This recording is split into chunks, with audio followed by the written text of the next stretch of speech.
Edie Lush, and I'm here in the Hub Culture Pavilion in Davos. Very pleased to be joined by Jim Leape, Director General of the WWF. Thanks for coming by. Thank you for having me. Tell me, how's climate looking on the agenda at Davos this year? Well, I think it's actually quite important that climate has come back onto this agenda in a very big way. Do you think it wasn't so much here last year? No, well, it was under discussion here, but only because Christine Lagarde of the IMF and Jim Kim of the World Bank highlighted the importance of climate change as the biggest risk facing the world. But it wasn't in the formal discussions. This year, 35 sessions on climate. Really, I think, trying to bring together business and government around, and civil society around finding a way forward. Do you feel like your collaborations with business are ones that are the most important sort of for you to talk about, or is your work with government also working? Well, I mean, to crack the challenge of climate change, really the biggest challenge we've ever faced. Right? You need all hands on deck. So you need governments finding a way to step up, as some governments have, to really drive their economies from fossil fuels to renewable energy.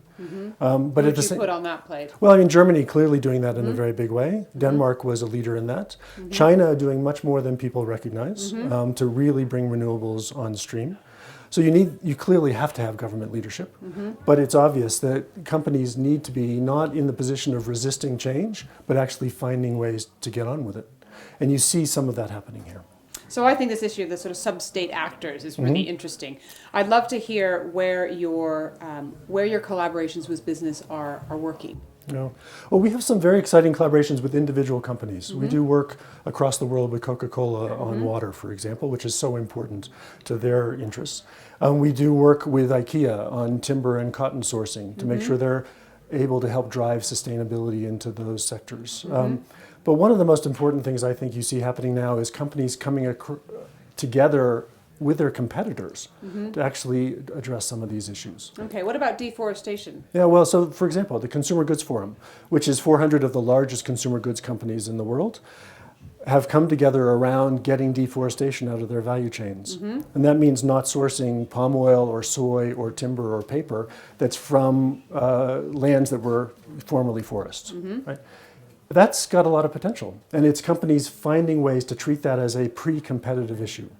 Not an issue on which they're trying to differentiate themselves, but an issue they're trying to solve together. I think there's huge hope for that. Now, you mentioned China, and I'm interested, of course, all over on your badge is the panda. Yes. Is there something that you're doing with the Chinese government or with Chinese companies around the panda?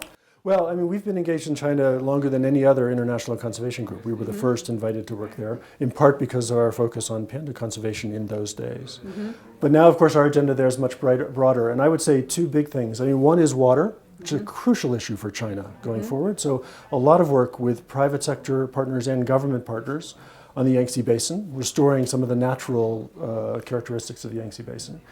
A second is actually on markets. And we now have something called the Sustainable Retailers Roundtable in China, the 10 largest retailers, coming together around how do we get serious about sustainability and begin to pay attention to where our products come from and how they're produced.